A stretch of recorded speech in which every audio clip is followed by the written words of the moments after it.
Why, hello there, Justin. Happy Friday, Eric. Happy Friday. Episode 46 of the Multifamily Weekend Update. Already? Already, yeah. I'm wearing sandals underneath my desk here. I want to be beach ready. Oh, I am too. I am as well. I am very much so wishing I was at a beach. Although I know a lot of companies are doing a lot of outings. There's this kind of halfway through the year, a little Christmas in July. Yes, that's true. Companies are doing outings, retreats, sales gatherings, get pushed for the second half of the year. I'm actually out of the office today. I took a PTO day because I had so much stuff to do. And so it doesn't feel like a PTO day. Yeah, the cleanup work after a long 2 Week, quarters. week, and Yeah. everything. Exactly. But the rest of my afternoon will be pretty PTO-y. Well, if you feel like you're just going around in circles. Oh, look at that segue there. Yeah. Ugh. Happy. Do you say merry-go-rounds or do you say carousels? What origin are you? Ooh, gosh, we should do a Google trend on that and find out who says what where. When I talk with children, I probably say, well, no, my daughter, I say carousel, I think. Yeah, I think a lot of people say carousel. It is National Carousel Day. However, some people will call them merry-go-rounds.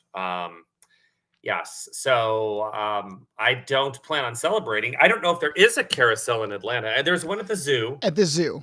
Zoo. Yeah, I promise you there's a carousel whatever city you live in, there's someone who put a carousel in their backyard. Really? I promise you. Oh, sure. There's people put roller coasters in their backyard. There you go. Yeah. Well, we're not talking about the LinkedIn carousels. We are talking about other carousels. In Mansfield, Ohio, where I was born, one of the oldest carousels in our country. There's another similar one in Missoula, Montana. Back to the state. We're talking about Montana again on this show. But a lot of people were talking about other kinds of carousels recently. People were talking about a lot of social media stuff in our industry. Yeah, a lot of posts coming around, going around. Mhm. Thank gosh the NAA posts have stopped. However, we will be talking about some NAA stuff here shortly. Yeah. No, they've mostly died down, but they still pop up. What's funny to me is that there's like every I'll be scrolling and then I'll see like a post from you from like 3 or 4 weeks ago about something about NAA, and I probably already saw it. I just don't remember it or I didn't engage with it. So Interesting. Very interesting. Yeah, very interesting. Lisa's on the merry-go-round train. I think, yeah. I feel like growing up, I'm from Ohio. I feel like growing up, I said merry-go-round, but once I moved to Boston, I maybe switched to carousels. I don't know. Who knows? Well, speaking of NAA, because we got to move forward here at some point, or do you want to talk about the Ferris wheel? I don't know. Or Ferris Bueller's Day Off. We don't have to talk about the Ferris wheel, but we can talk a little bit about social media trends a little bit. People also have talked about Instagram being indexed by Google. That's still been trending.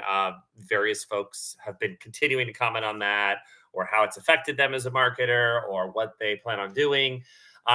Also, there was a great share on the Multifamily Dive from Devin Lusk with American Landmark Apartments, talking about using Instagram or social media in general and really showcasing the lifestyle.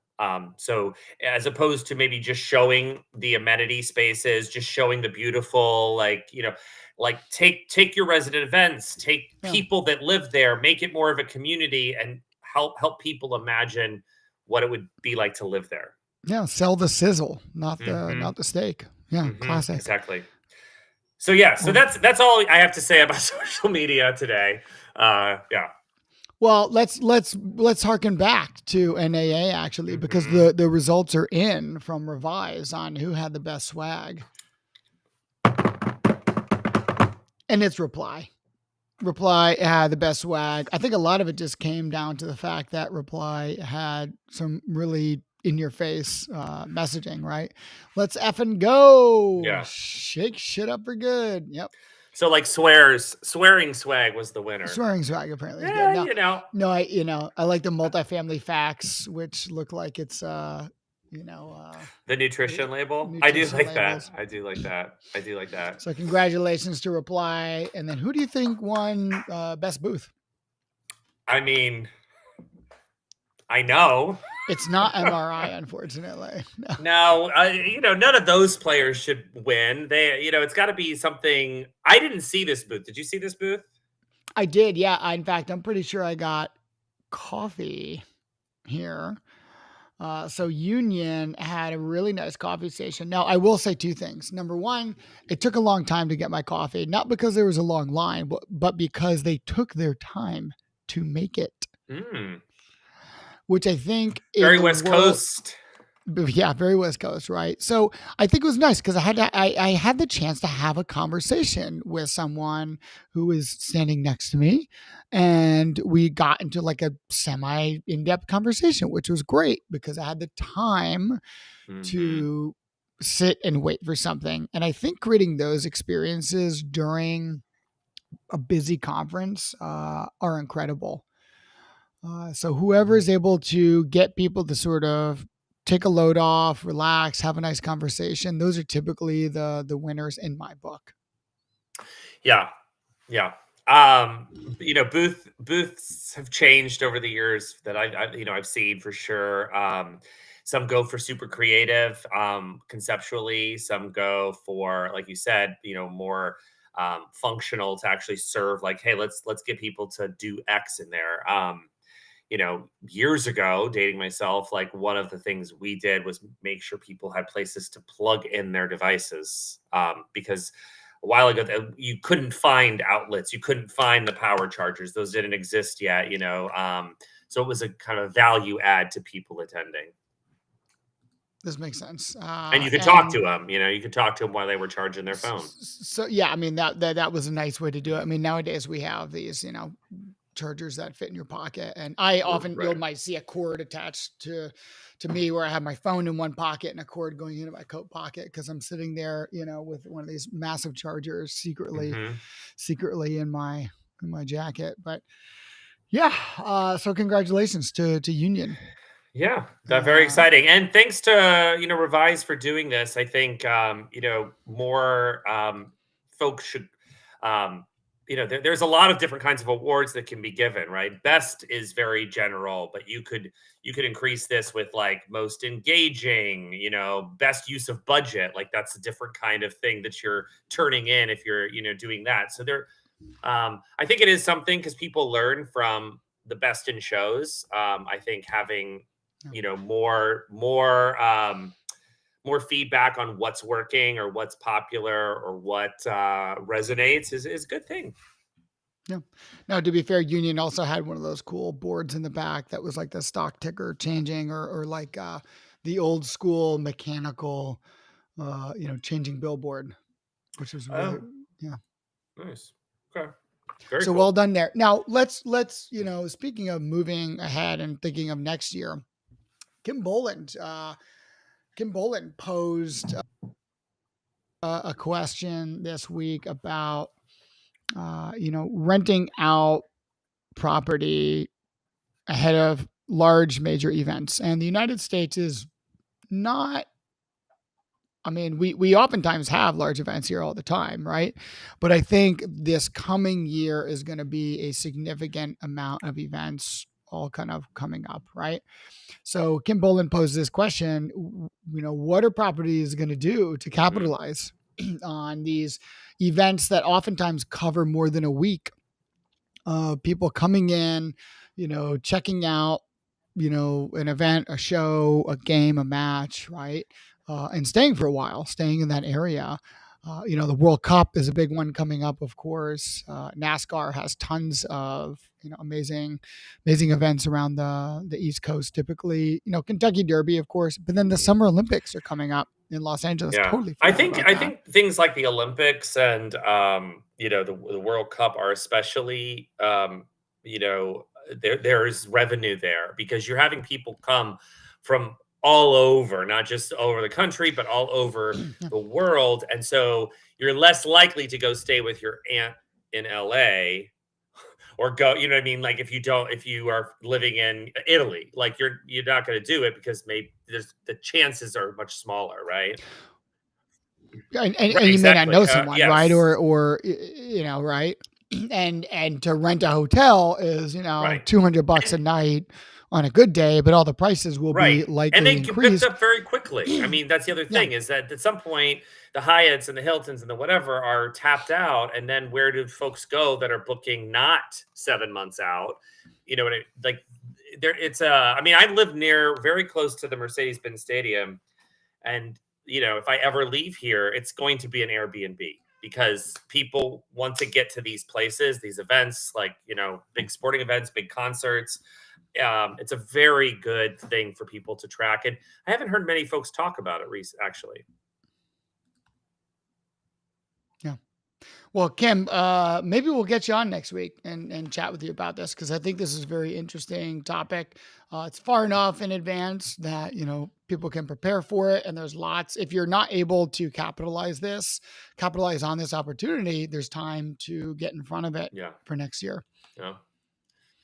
So, why don't we chat about some breaking news? What's been happening in the world of Yeah. multifamily? A lot. I don't know. Have you noticed anything? Did you have anything on your news desk? Besides the fact that Dom Beveridge is diving so deep into fraud, I think he's at the point where Dom might as well just do these like Dateline interviews where he's talking to someone who's committing fraud actively and Shadowed they're like in the out. shadows. I'd love to have that kind of an interview because to me, at the end of the day, we are we are doing so much, as much as we can, in the industry. And there's tons of competition, tons of folks trying to solve this at all different angles. And the problem's not going away. Right. So, like, at the end of the day, I would be curious if someone just wants to go off and interview Right. someone who's actually committed That's fraud. that's going pretty deep.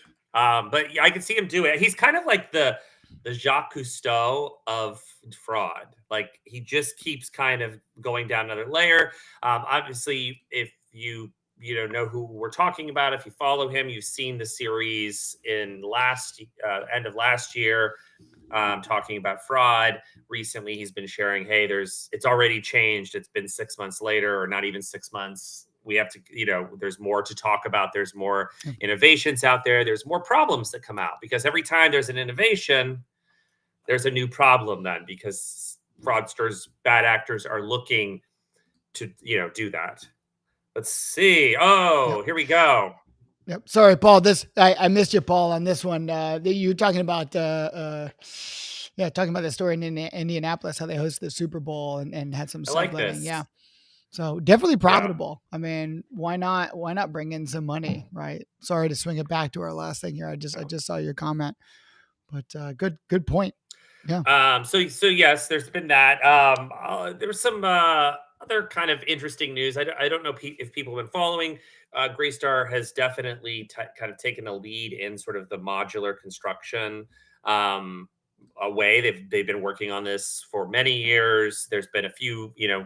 We've talked about this. I put news articles about this in the recap. Most recently. Yeah, I'm thinking the fraudulent detection rate for applications is around high threes to five. Am I right? Eric, are you right? Is he right? Uh, I mean, I think fraud instances in Atlanta. I don't know about detection rate, but I think fraud instance in Atlanta is like Yeah, 40%. I I mean, think it's so. as a person that works with products that deal with fraud, I do know that those rates are much higher. Again, I do think it's based on the markets that you're in. But you're seeing 20 to 30% of detection of fraudulent behavior often, and it also depends on what type of fraud you're tracking. which is, are you just verifying that the ID is legit? Are you verifying the true identity? How do you cover different steps in that? And if you're relying on, document, is that the best way? What are the other ways of kind of verifying, who someone says they are, that, in the whole, how much income they have, where they're coming from, are they a criminal? I mean, there's all kinds of ways that people can commit fraud, but Atlanta is definitely a hotbed for it. So, yeah. This is true. Back to Well, Greystar. besides, So we were yeah, lots of yeah. variables. That's right. Yep. They Yep. were doing modular construction. They're big into that. They've been moving in this direction, so that it's kind of different than typical construction, right? They're these mod pieces that then come together. They're partnering with the University of Mississippi, and they are working on a dorm that will be constructed modularly. Yeah. Pretty cool. Yeah. Saving on construction costs, of course, doing that, and then allowing for ultimately the ability to configure Right. things. And as the workforce might decrease in this space, as labor might cost more, as materials might cost more, this is definitely the right way to kind of move to sort of mitigate some of that. Yeah. So there's that. Anything else? There's a lot of events going on. There's a lot of events that have happened that's coming up. There's been some trade shows this last week. The Greater Nashville Apartment Association had a trade show. The Southeastern Florida Apartment Association had a trade show. The Atlanta Apartment Association had a reverse trade show, which is pretty. I enjoy those. I wasn't able to go. Yeah, likewise. Yeah, I wanted to go, but you didn't. But I did not. I might go to the Georgia Apartment Association. That's in September, though. We'll see about that. That's a good time. Is it in? Savannah. Okay, yeah, that's nice. You're just going because it's in Savannah.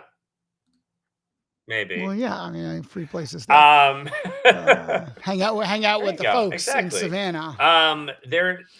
There's a big one coming up here. Oh yeah. Oh, I'm still talking about the past. Oh, we'll talk about the past, and I'll talk about the future. I want to also shout out the Apartment Association of Greater Dallas.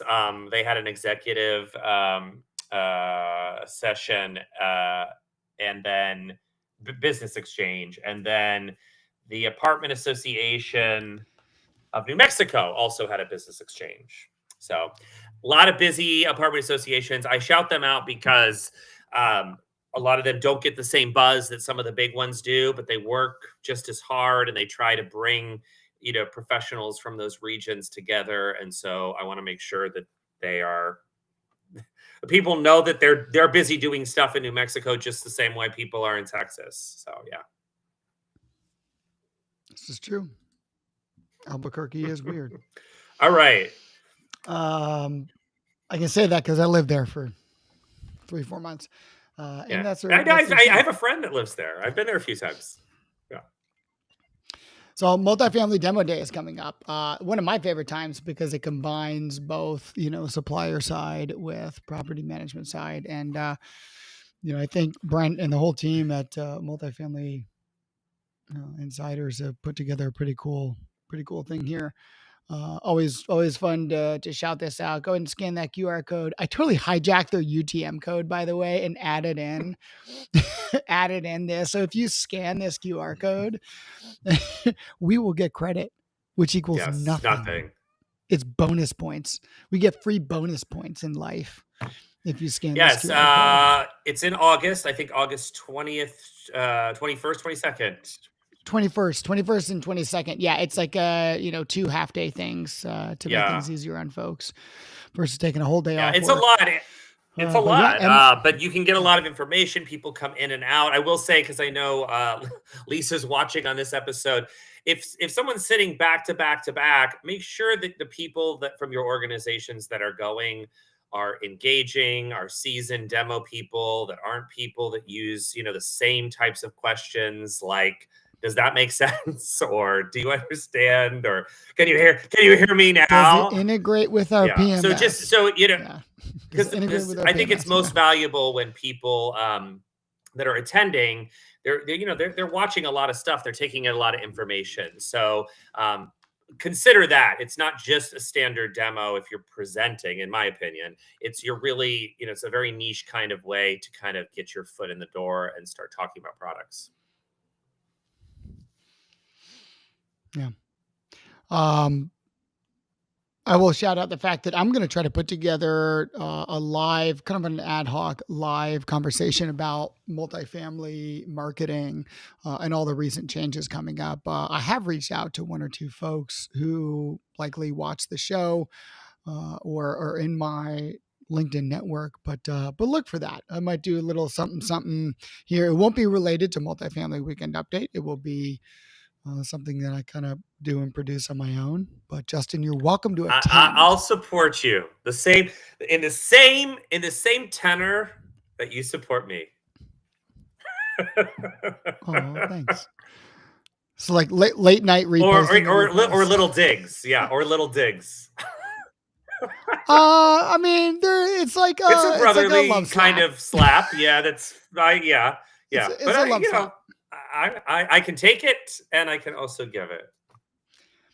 If your smile wasn't so damn Yeah, that's good, what it is. That's what it is. Any other news? yeah, I mean, if you want to be on the show, we're looking to fill one or two more slots. Before our I big think before annual. our big 1 year, where we should probably figure out what we're going to do more and more in depth here. So, Yeah, we haven't thought um, about it at all or talked about it at all. no, although I'm sure we've like had ideas back in episode 10, like, yeah, when we get to 1 year, we're gonna do all this Yeah, cool just need stuff. a puppet on it. I think that's my biggest requirement.